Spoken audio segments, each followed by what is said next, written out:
존 후유의 책 스코틀랜드의 신앙 영웅들을 통해 스코틀랜드 언약도들의 생애와 신앙적 투쟁을 살펴보기 위해 오신 여러분을 환영합니다. 오늘은 아치볼드 캠벨, 아가일 후작에 대해 알아보도록 하겠습니다. 1661년 5월 27일 아치볼드 캠벨, 그러니까 아가일 후작이 에든버러에서 참수당했습니다. 죄목은 반역죄였고요. 네. 그런데 여기서 정말 충격적인 사실이 하나 있어요. 그의 사형을 명령한 사람이 바로 10년 전에 그가 직접 왕관을 씌워줬던 찰스 2세였다는 겁니다. 그렇죠. 왕을 만든 사람이 결국 그 왕의 손에 죽임을 당한 정말 비극적인 사건이죠. 도대체 어떻게 이런 일이 벌어질 수 있었을까요?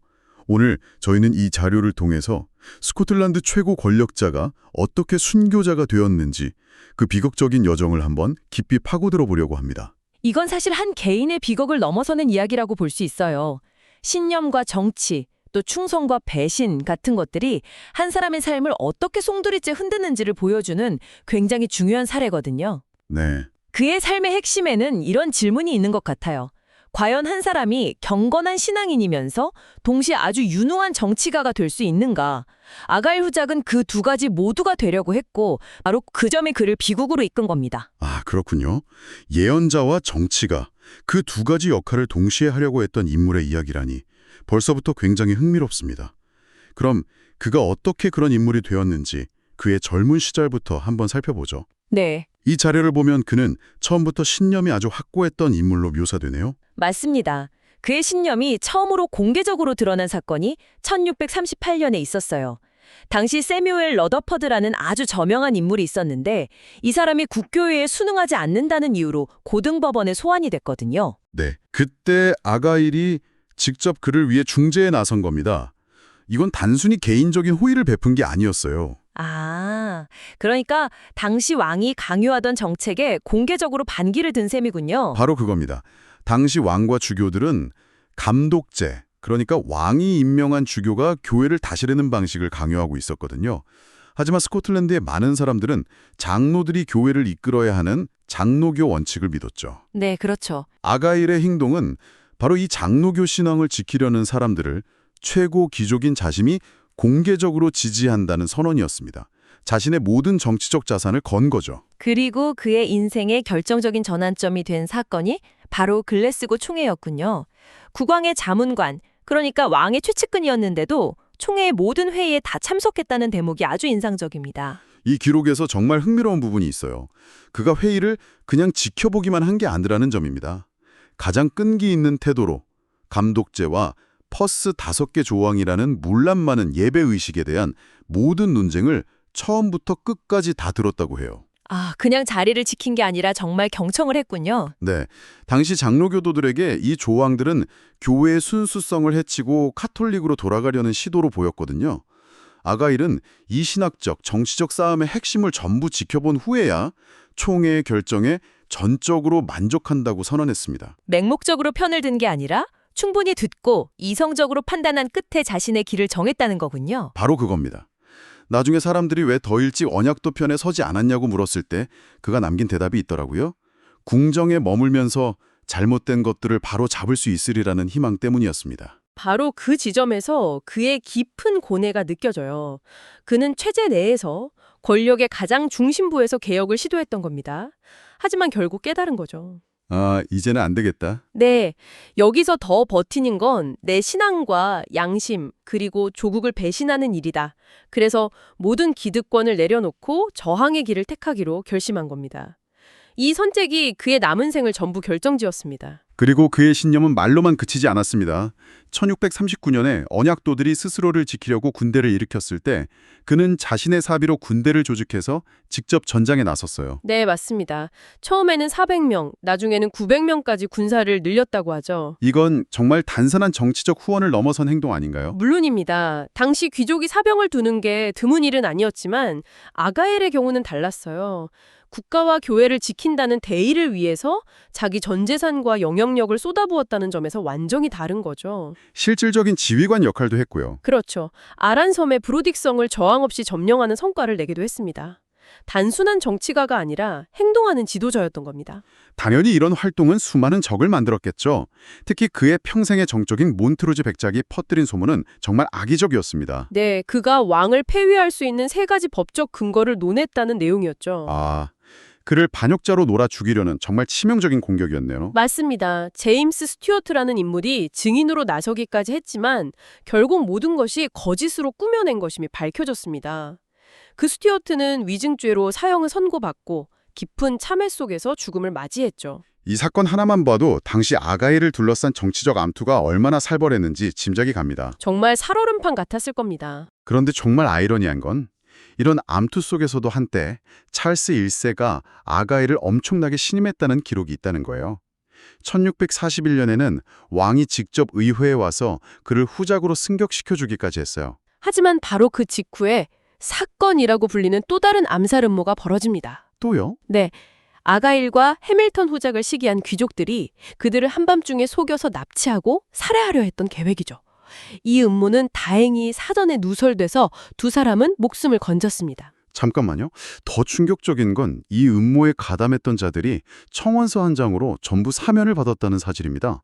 이건 좀 이상하지 않나요? 자기 목숨을 노렸던 사람들이 그냥 풀려나다니요? 그쵸. 그래서 당시 많은 사람들이 이 음모의 배후에 왕 자신이 있었던 게 아니냐는 의심을 품었습니다. 왕이 한 손으로는 후작 자규를 주면서 다른 한 손으로는 그의 제거를 묵인했을지도 모른다는 거죠. 지금까지 아가엘은 자신의 신념을 지키기 위해 왕과 맞서는 인물이었잖아요. 그런데 이제 상황이 완전히 뒤바뀝니다. 그가 대적하던 왕의 아들 찰스 2세가 그의 도움이 절실히 필요한 상황에 놓이게 된 거죠. 네, 여기서부터 이들의 비극적인 광제가 시작됩니다. 바로 그가 1651년 1월 1일 스콘에서 찰스 2세의 머리에 왕권을 씌워준 인물이 되죠. 말 그대로 킹메이커가 된 겁니다. 아니, 아버지 찰스 1세와 그렇게 대립했던 언약도의 지도자가 왜 그의 아들을 왕으로 세우려고 한 걸까요? 이건 엄청난 정치적 도박처럼 보이는데요. 그게 바로 당시의 복잡한 상황을 보여주는 대목입니다. 당시 스코틀랜드 언약도들에게는 찰스 2세보다 더 무서운 적이 나타났어요. 바로 잉글랜드의 올리버 크로멜이었죠. 크로멜. 은 스코틀랜드의 독립과 장로교회의 존립 자체를 위협했습니다. 그래서 그들은 우리가 통제할 수 있는 약한 스코틀랜드 왕이 우리를 집어삼키려는 강한 잉글랜드 공화정보다 낫다고 판단한 겁니다. 일종의 전략적 선택이었군요. 그렇죠. 아가일은 그냥 왕을 세운 게 아니라 장로교회를 지키겠다는 맹세를 받아내고 왕을 자신의 대의에 묶어두려 했던 거죠. 일종의 계약이었네요. 그리고 이 자료에 실린 찰스 2세가 아가일에게 보낸 편지를 보면 당시 찰스가 얼마나 절박했는지 알 수 있습니다. 제가 잠깐 읽어드릴게요. 네. 나는 그를 아가일 공작으로 임명하고 가터기사 단원으로 삼고 내 침실의 시종 중 한 명으로 삼을 것을 약속한다. 또한 그에게 빚진 4만 파운드를 갚을 것을 약속한다. 이 모든 것을 왕의 이름으로 맹세한다. 와. 공작자귀에 기사자귀, 막대한 비탄감까지. 왕의 이름으로 한 맹세라니 이건 정말 철석 같은 약속 아닙니까? 그렇죠. 하지만 그 약속은 단 하나도 지켜지지 않았습니다. 하나도요? 네. 오히려 이 기록은 찰스 2세가 자신의 부도덕한 행동을 아가일이 꾸짖자 그에게 앙심을 품었다고 전합니다. 왕은 권력을 되찾자마자 기다렸다는 듯이 아가일의 정적들에게 권력을 나눠주기 시작했습니다. 결국 그 맹세는 그저 왕자를 얻기 위한 빈말이었던 거군요. 네, 그런 셈이죠. 그리고 비극은 여기서 끝나지 않습니다. 올리버 크로멜이 결국 스코틀랜드를 장악했을 때 아가일은 또 다른 운명적인 선택에 직면하게 되죠. 네, 당시 그는 병으로 성에 누워 있었는데 크로멜의 장교가 찾아왔어요. 와서는 항복 문서에 서명하지 않으면 포로로 끌고 가겠다고 협박을 한 겁니다. 결국 그는 자신과 영지민들을 보호하기 위해 어쩔 수 없이 서명했습니다. 이 자료에서는 그가 강압에 의해 어쩔 수 없이 한 선택이라고 강조하고 있습니다만 그의 적들이 보기에는 아주 좋은 공격거리였을 것 같아요. 정확합니다. 왕을 배신하고 찬탈자에게 협력했다고 말하기 딱 좋았죠. 네. 그들의 관점에서 보면 크로멜과의 어떤 타협도 반역이었으니까요. 여기서 아가일의 비극이 극대화됩니다. 그는 왕당파로서 크로멜과 싸우다 병들고 지쳐서 어쩔 수 없이 내린 결정이었는데 네, 그랬는데. 훗날 왕정복고가 이루어졌을 때 그 결정은 그의 모든 충성을 지워버리는 배신의 낙인이 되어버립니다. 그 정치적 현실 속에서 그의 고뇌나 어쩔 수 없었던 상황 같은 미묘한 진실은 완전히 무시된 거죠. 그리고 마침내 1660년 왕정이 복고되자 아가일은 자신이 왕위에 올린 찰스 2세를 만나기 위해 런던으로 갑니다. 오해를 풀고 새로운 관계를 정립하려고 했던 거겠죠. 하지만 그를 기다린 건 환대가 아니었습니다. 왕은 그를 만나주기는커녕 보자마자 즉시 체포해서 런던 탑에 가두라고 명령했습니다. 그가 왕관을 씌워준 바로 그 왕의 명령으로요. 네, 그는 스코틀랜드로 이송되어 의회에서 재판을 받았는데 주요 죄목이 두 가지였습니다. 잉글랜드 의회와 맺은 엄속 동맹과 언약에 참여한 것, 그리고 크롬웰에게 복종한 것. 전부 과거의 왕을 위해 했던 행동들이 이제는 반역죄가 되어서 돌아온 거군요. 맞습니다. 재판은 그저 형식일 뿐이었고 이미 답은 정해져 있었던 거죠. 5월 25일 사형 선고가 내려졌을 때 그가 남긴 말이 기록에 남아 있습니다. 나는 왕의 머리에 왕관을 씌워주는 영광을 누렸소. 이제 왕은 나를 그 자신의 것보다 더 나은 왕관으로 서둘러 보내주는군요.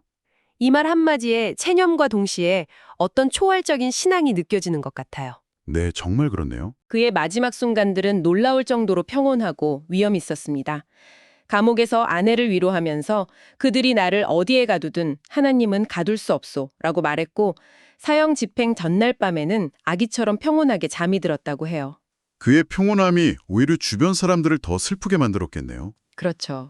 그는 마지막 날 아침에 성령의 임재를 강하게 체험하고는 이렇게 외쳤다고 합니다.